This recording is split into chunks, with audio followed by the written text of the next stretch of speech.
শ্রদ্ধাঞ্জলি অর্পণ করছেন। আমাদের সবার আগেই বেছে নিয়েছিল সিপিএম আশ্রিত দুষ্কৃতীরা। আনন্দের অনুষ্ঠানের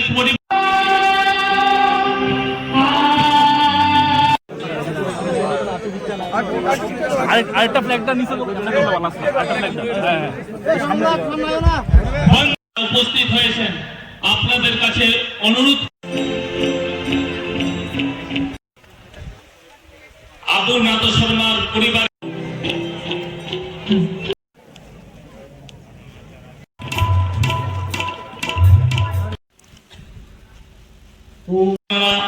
উদ্বোধনী সঙ্গীত পরিবেশন করবেন।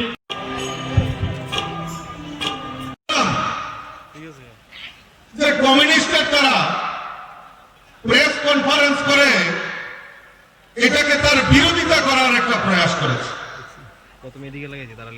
বিরোধিতা করতে হবে, খুব ভালো কথা।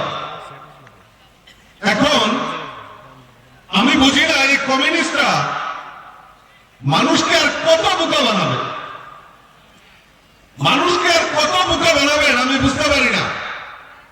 আপনাদের সরকার, আপনাদের নেতৃত্ব, আপনাদের সময়ে এইরকম 16 জন তরতাজা মায়ের কোল খালি করে দিয়েছেন, তাদের প্রতি আমরা শ্রদ্ধা জানাবো।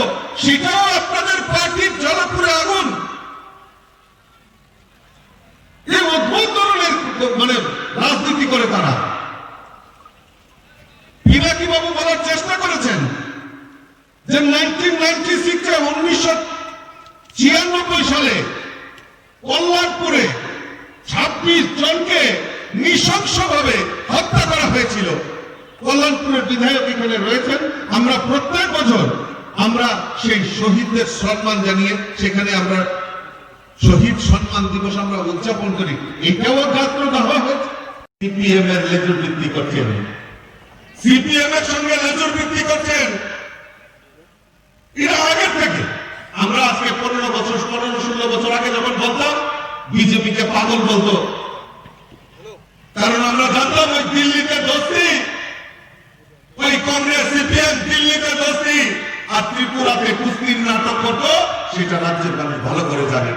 আজকে প্রমাণিত হয়েছে এই কংগ্রেসীরা যারা কংগ্রেস করার সুবাদে সিপিএম এর তারা নিহত হয়েছেন, তাদের পরিবারের কথা স্মরণ না রেখে ওই সিপিএম এর লেজর বৃদ্ধি করেছে, সিপিএম এর সঙ্গে আতাপ করেছে। এই রাজ্যের মানুষ এত বোকা, এই রাজ্যের মানুষ এত বোকা।